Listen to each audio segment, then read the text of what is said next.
Deep Dive! Parang medyo Ready ka na ba? Deep Dive! Deep Dive! Tapos may mga namatay.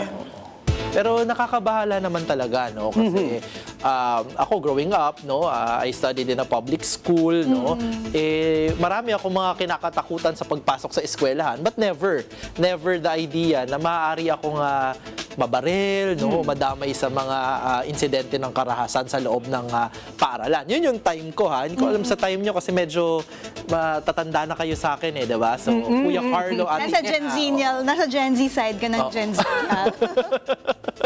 Oo, pero yung napansin ko kasi sa mga kabataan, and this is something we've encountered dati, nag-research kami on yung understanding ng kabataan ng gender and sexuality, violence, safety, intimacy.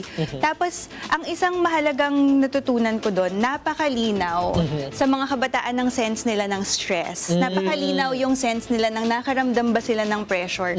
At kung saan ito nagmumula, whether sa paaralan yan, belonging to a group or barkada, bullying, etc. So, dahil din meron na tayong language on mental health. Tapos yung mga kabataan, exposed doon sa stresses ng pang-araw-araw na pamumuhay. Tapos na-articulate nila ngayon kung nasan yung bigat na dala-dala nila. It brings me to ask, ano ang itsura ng suporta ng mga kabataan kapag sila ay nag-articulate ng ganitong mga problema? And something we heard from the youth then, una ay, kadalasan dinidismiss yung kanilang mga nararamdaman at sinasabing, as if parang masyado kang bata para maramdaman yan. So, probably, hindi yan totoo. Tapos yung pangalawa ay, nakakakuha talaga sila ng connections online. Diba? So, itong mga social media sites na ito, they bring distinct and different people together. Tapos dahil yung online space, ang isang open and safe enough para makapag-express yung kabataan ng kanilang nararamdaman, napakalaki rin ng possibility na may isang tao na may masamang balak. Tapos i-encourage yung mga kabataan na may dinadala na, may bigat, may difficulties na gumawa ng masama. So yung question again is, nasan yung guidance? Diba? So parang meron kang group of young people, napakalinaw ng mental health conversations with them. Malinaw sa kanila na nabibigatan sila, pero wala silang support. Tapos dun sa mga spaces kung saan nakakahanap sila ng support, open path to different kinds of influences. O din lumalabas yung napakalaking vulnerability ng kabataan. In fact, you were asking, no, nasan yung guidance, no, yung support. Siyempre, sa ating mga paaralan, hinahanap yan sa mga guidance counselors, no, guidance professionals, no. And sa pag-aaral nga ng EDCOM 2, no, na meron lamang 1,000 licensed professionals na mga guidance counselors na nagsisilbi sa 45,000 schools sa ating buong bansa. So meron din talagang kakulangan ng mismong structured support, no? And I think isa sa mga challenges kasi ay kailangan ng graduate degree para ikaw ay magkaroon ng posisyon bilang guidance counselor. At isa sa mga ina-advocate, at maganda naman na ngayong panahon na ito, nagkakaroon tayo ng talagang urgency, sense of urgency na kailangan natin seryosohin, no, yung pagpo-provide ng guidance counseling sa ating mga paaralan. Gusto yan amyendahan, no, ng EDCOM, no, at sana mabago na sa lalong madaling panahon para mabuksan na mas magkaroon ng mas maraming mga guidance professionals sa ating mga paaralan. Kasi hindi biro yung stress na kinakaharap ng mga kabataan ngayon. And bukod pa dyan, in fact, no, sa pag-aaral din ng UNICEF at ng EDCOM, 50% ng mga batang Pilipino ang nagsasabi na nakaranas sila ng bullying sa school, no? Bullying, yung in-person, pati cyberbullying, no? So, you can just imagine, no, na kung ganito yung sitwasyon na 1 in 2, isa sa bawat dalawang batang Pilipino nakakaranas ng bullying, we have to change something, no? Maaaring kailangan talaga na magkaroon ng mga wholesale na pagbabago, no? Guidance counseling at iba pa, no? So, yun nga ang pinupunto natin, ang mga kabataan, ay isang klarong-klaro naman, ay mga biktima ng pinagsama-samang mga factors na ito. Diba, yung paglaganap ng social media, diba, yung pagbabago din ng hamon sa hinaharap ng mga kabataan, parang nangyayari na naman sa usapan ay binabalik na naman sa usapin ng juvenile justice law. Diba? Binaba na naman kung paano natin mapaparusahan yung mga gagawa nito. Imbis na, paano natin gagawing safe ang environment upang hindi mabawasan yung vulnerability ng mga kabataan sa mga insidente nito. Pangalawa, yung mga adults na nandun sa usapin na yun. Kung wala namang access yung bata dun sa baril, di ba? Dapat ang sinisisi ang kabataan, ba't hindi natin sinisisi ang mga adults na dapat may responsibilidad na alagaan ang mga kabataan? Kasi malaking tanong sa akin, paano nahawakan yung baril na yan? Nagkaroon ng exposure yung bata dun. Marunong gumamit ng bata di ba? At as if not very used to gamitin yung armas na yun. Dahil hindi siya ganun kadaling gawin at gamitin dahil may mga safety mechanism sa mga baril na hindi mo agad maipuputok kung hindi ka talaga bihasa.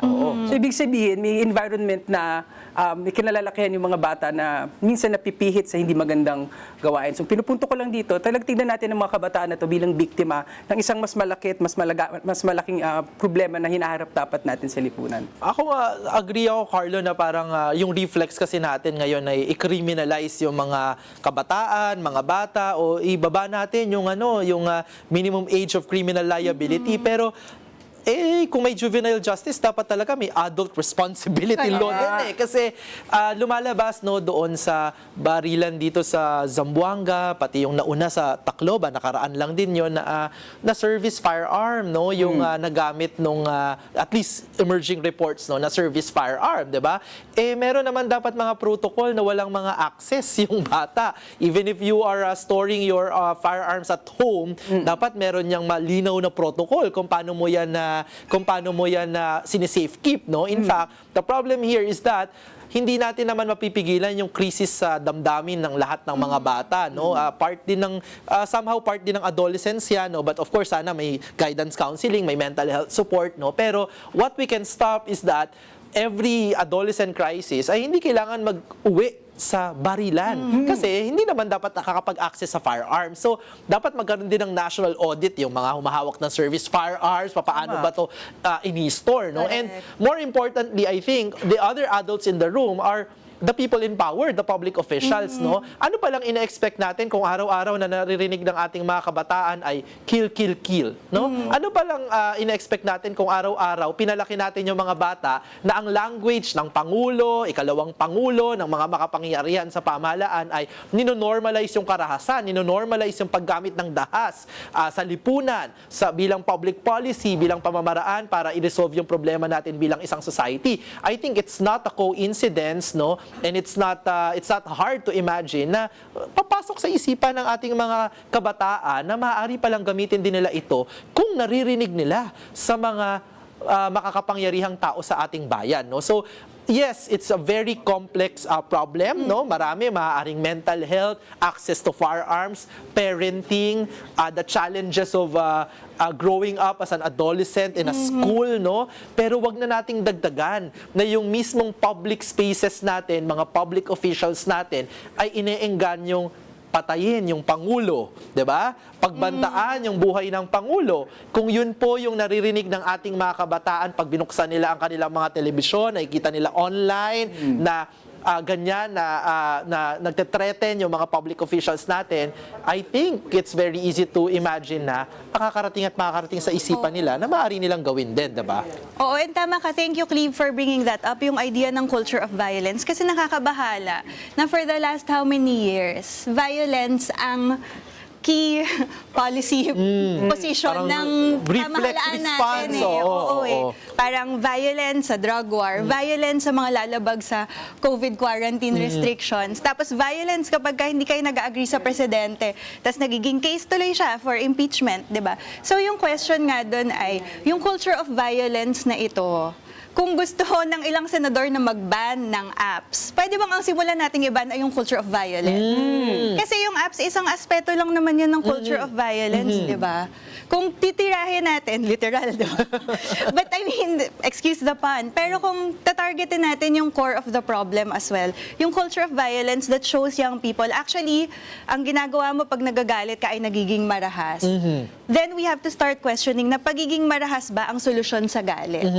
Saan natin pwedeng makuha yung pag-intindi ng galit? Saan natin pwedeng makuha yung pag-intindi ng anong itsure ng accountability at pananagutan sa smaller individual relationships and at a very young age? Diba? So kung pupunta tayo dun sa what kinds of skills do we want young people to gain habang lumalaki sila? One of the most important skills na dapat natutunan ng mga kabataan, pag nagagalit ako, saan ko ilalagay yung damdamin na ito? Pag nagagalit ako, paano ako aaksyon para protektahan yung sarili ko? Kasi for sure, pag nagagalit ka, may naramdaman kang offense to yourself, di ba? And second, paano ka hihingi ngayon ng accountability dun sa pinagmulan naman ng galit mo so that we can create some kind of a reparation between the smaller relationships on an everyday basis. At tulyan lahat, hindi pinag-uusapan sa culture of violence. Kasi ang sagot sa culture of violence, galit ka, barilin mo, patayin mo.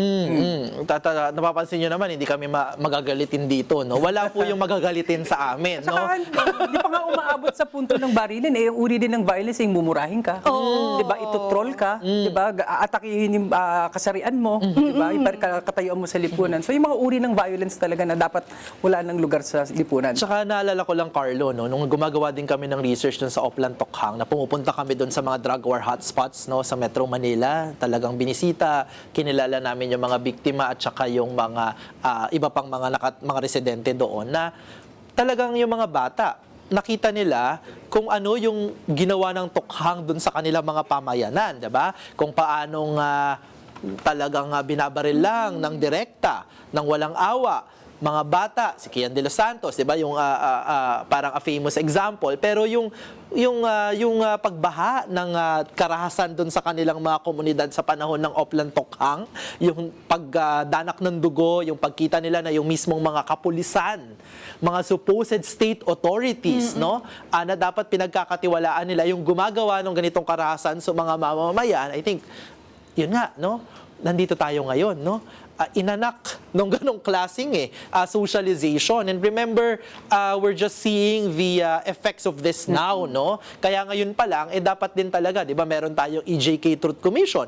Tingin ko na broader general scale, no, yung pagtanggap natin doon sa katotohanan na dapat may ganitong naging patayan, hindi na dapat maulit, hindi na dapat talikuran ng ating bansa, makakatulong din yan kung paano magpapalaki tayo ng mga susunod na henerasyon na hindi tanggap ang kahit anong forma ng karahasan bilang pamamaraan ng pamumuhay. Yes. And that is such a beautiful thing to close this segment with. Diba? And yes, so sa parang ang karahasan na hindi dapat pamamaraan ng pamumuhay, and on that note,